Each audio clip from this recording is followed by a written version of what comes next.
मराठा आरक्षणाचे मारेकरी नक्की कोण आहेत? मराठा समाजाला कुणी आरक्षण दिलं?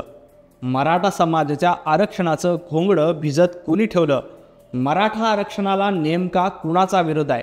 या आणि इतर अशा सर्व प्रश्नांची उत्तरं पुढील काही मिनिटांमध्ये मी देण्याचा प्रयत्न करणार आहे. नमस्कार, मी नवनाथ बन. या स्पेशल व्हिडिओमध्ये आपल्या सर्वांचं स्वागत. मित्रहो, गेल्या काही दिवसांपासून मराठा समाजाच्या आरक्षणाचा मुद्दा महाराष्ट्राच्या राजकारणाच्या केंद्रस्थानी येऊन बसलाय. अंतरवली सराटी येथे मराठा समाजाचे नेते मनोज जरांगे पाटील गेल्या काही दिवसापासून उपोषण करतायत, महाराष्ट्रभर दौरे देखील करतायत. परंतु मराठा समाजाच्या आंदोलनाचे खरे मारेकरी कोण आहेत याचा शोध घेणं अतिशय महत्त्वाचं आहे. आपल्या सगळ्यांना माहिती आहे की राज्यामध्ये 2014 ते 2019 साली देवेंद्रजी फडणवीस यांचं सरकार असताना मराठा समाजाला राज्याच्या इतिहासामध्ये पहिल्यांदा आरक्षण मिळालं. याआधी 1982 पासून मराठा आरक्षणाचा प्रश्न भिजत घोंगडं म्हणून पडलेला होता.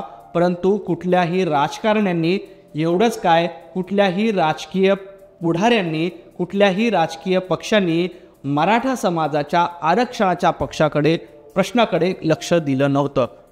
2014ला जेव्हा देवेंद्रजी फडणवीस महाराष्ट्राचे मुख्यमंत्री झाले आणि 2016 साली मराठा समाजाच्या वतीनं मराठा आरक्षणाचा मुद्दा पुन्हा एकदा केंद्रस्थानी आला. महाराष्ट्रामध्ये जवळपास 58 मोर्चे निघाले. अतिशय शांततेत, संयमीपणाने हे मोर्चे निघाले. हे मोर्चे निघाल्यानंतर तत्कालीन मुख्यमंत्री देवेंद्रजी फडणवीस यांनी एक समिती स्थापन केली आणि मराठा समाजाला पहिल्यांदा आरक्षण दिलं. त्याआधी 1982 साली स्वर्गीय अण्णासाहेब पाटील यांनी मराठा समाजाच्या आरक्षणासाठी आंदोलन केलं होतं. या दिवसाचा सूर्यास्त होईपर्यंत मराठा समाजाला आरक्षण मिळालं नाही तर मी स्वतः गोळी झाडून घेऊन आत्महत्या करेन असं देखील म्हटलं होतं. परंतु तेव्हाच्या सरकारनं या प्रश्नाकडे दुर्लक्ष केलं. दुर्दैवाने अण्णासाहेब पाटील यांचा मृत्यू झाला. 1982 ते 2016-17 पर्यंत या प्रश्नाकडं कुणीही गांभीर्यानं घेतलं नाही. परंतु पहिल्यांदा देवेंद्रजी फडणवीस मुख्यमंत्री झाले आणि आरक्षणाचा प्रश्न मार्गी लावला. मराठा समाजाला शिक्षण आणि नोकरी या दोन्ही गोष्टीमध्ये तत्कालीन फडणवीस सरकारने आरक्षण दिलं.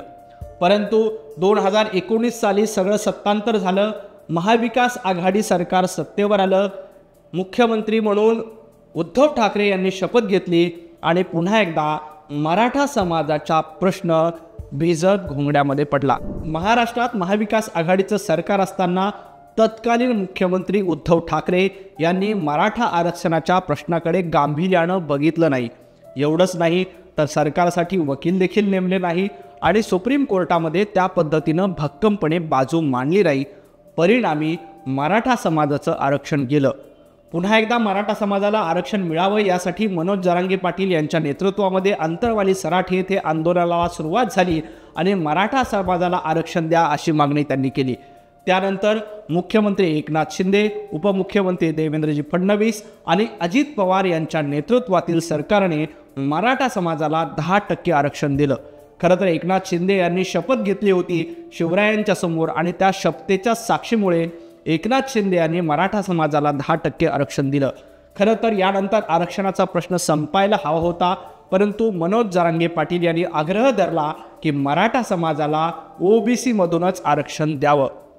खरं तर याआधी मराठा समाजाचे जवळपास 58 मोर्चे निघाले. वेगवेगळ्या ठिकाणी, वेगवेगळ्या शहरांमध्ये मोठ्या प्रमाणात मराठा बांधवांनी या मोर्चांमध्ये सहभाग घेतला. परंतु 2014 ते 2022 पर्यंत मराठा समाजाला OBC मधून आरक्षण द्या अशी मागणी फारशी कुणाचीही नव्हती. मराठा समाजाला आरक्षण द्या फक्त इतकीच मागणी होती. परंतु मनोज जरांगे पाटील यांनी मराठा समाजाला OBC मधूनच आरक्षण द्या अशा पद्धतीचा आग्रह धरला. याआधी OBCच्या ताटातून किंवा इतर कोणाच्याही ताटातून आरक्षण देऊ नका अशा पद्धतीची भूमिका भारतीय जनता पार्टीसह सर्वच प्रमुख पक्षांची होती. आता मनोज जरांगे पाटील यांनी मराठा समाजाला OBC मधूनच आरक्षण द्यावं अशा पद्धतीचा आग्रह धरला आहे.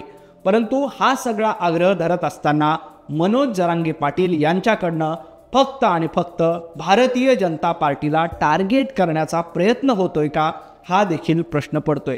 कारण मराठा समाजाला ओबीसीमधून आरक्षण देऊ नये अशाच पद्धतीची भूमिका राष्ट्रवादी काँग्रेसची आहे, ज्याचे प्रमुख शरद पवार आहेत. याशिवाय उद्धव ठाकरे यांची देखील तीच भूमिका आहे. इतर कुणाच्याही ताटातून आरक्षण काढून घेऊन मराठा समाजाला देऊ नये अशाच पद्धतीची भूमिका सर्वच राजकीय पक्षांनी घेतली आहे.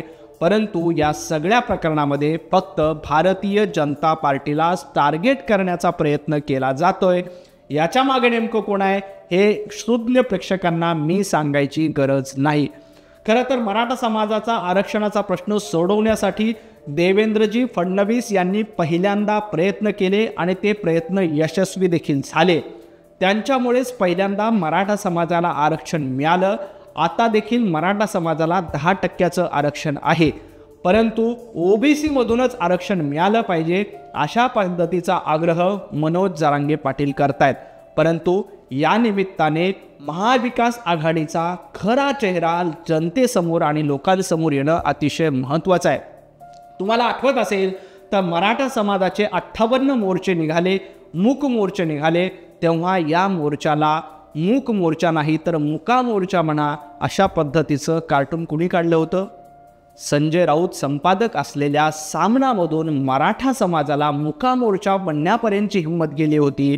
आता देखील उद्धव ठाकरे मराठा समाजाच्या शिष्टमंडळाला भेटायला तयार नाहीत.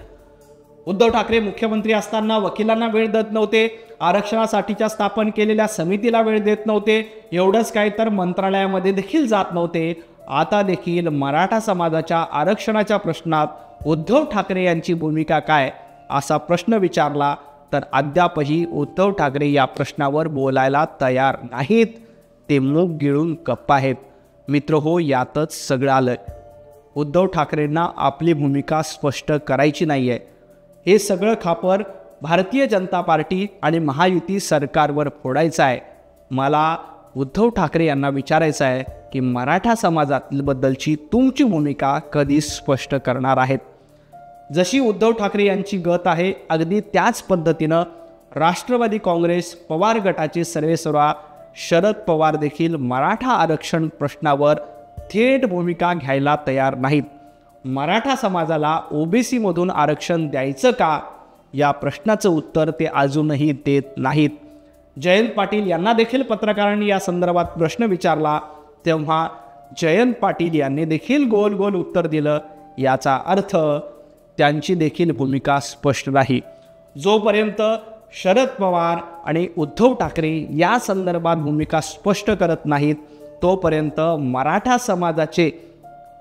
समाजाच्या आरक्षणाचे खरे मारेकरी कोण आहेत याचं उत्तर तुम्हाला मिळणार नाही. खरं तर देवेंद्रजी फडणवीस मुख्यमंत्री असताना त्यांनी मराठा समाजासाठीचं आरक्षण दिलं. एवढंच नाही तर जोपर्यंत आरक्षणाचा प्रश्न सुटत नाही तोपर्यंत ओबीसींना ज्या पद्धतीनं ओबीसी विद्यार्थ्यांना ज्या पद्धतीनं सवलती होत्या अगदी त्याच पद्धतीच्या सर्व सवलती मराठा समाजाला दिल्या. महाराष्ट्रातील सर्व जिल्ह्यांमध्ये मराठा समाजाच्या विद्यार्थ्यांसाठी हॉस्टेल सुरू करण्यासाठी योजना आणली. एवढंच काय तर अण्णासाहेब पाटील महामंडळाची स्थापना केली, त्याचं पुनर्जीवन केलं. नरेंद्र पाटील यांना त्या महामंडळाच्या अध्यक्षपदी विराजमान केलं आणि त्या महामंडळाच्या माध्यमातून लाखो तरुणांना उद्योजक बनवण्यासाठी देखील फंड दिला, निधी दिला आणि आज अण्णासाहेब पाटील महामंडळाच्या माध्यमातून लाखो तरुण उद्योजक होत आहेत आणि आपल्या पायावर सक्षमपणे उभा राहत आहेत. एका बाजूला विद्यार्थ्यांना फीस देण्याचं काम असो, दुसऱ्या बाजूला उद्योजकांना कर्ज देऊन मराठा समाजाला पायावर उभं करण्याचं काम असो किंवा तिसऱ्या बाजूला मराठा समाजाच्या आरक्षणासाठी एक समिती स्थापन करून 13-14% मराठा समाजाला आरक्षण देणं असो, अशा पद्धतीच्या वेगवेगळ्या भूमिका प्रखरपणे आणि खंबीरपणे देवेंद्रजी फडणवीस यांनी मांडल्या आणि मराठा समाजासाठी संघर्ष केला. परंतु आज दुर्दैवाने काही लोक आपल्या राजकीय स्वार्थासाठी, आपली राजकीय पोळी भाजण्यासाठी देवेंद्रजी फडणवीस यांच्यावर टीका करतायत. परंतु माझं सर्व समाज बांधवांना सर्वांना आग्रहाची विनंती आहे की देवेंद्रजी फडणवीस यांनी 2014 ते 2019 साली मराठा समाजासाठी ज्या पद्धतीच्या भूमिका घेतल्या, ज्या पद्धतीच्या योजना दिल्या, तशी भूमिका आत्तापर्यंत ना शरदचंद्र पवार साहेब यांनी घेतली, ना उद्धव ठाकरे यांनी घेतली. मित्रहो, मराठा समाजाचे खरे मारेकरी, मराठा समाजाच्या आरक्षणाचे खरे मारेकरी आणि मराठा समाजाच्या आरक्षणाचे खरे विरोधक कोण आहेत हे तुमच्या लक्षात आलं असेल.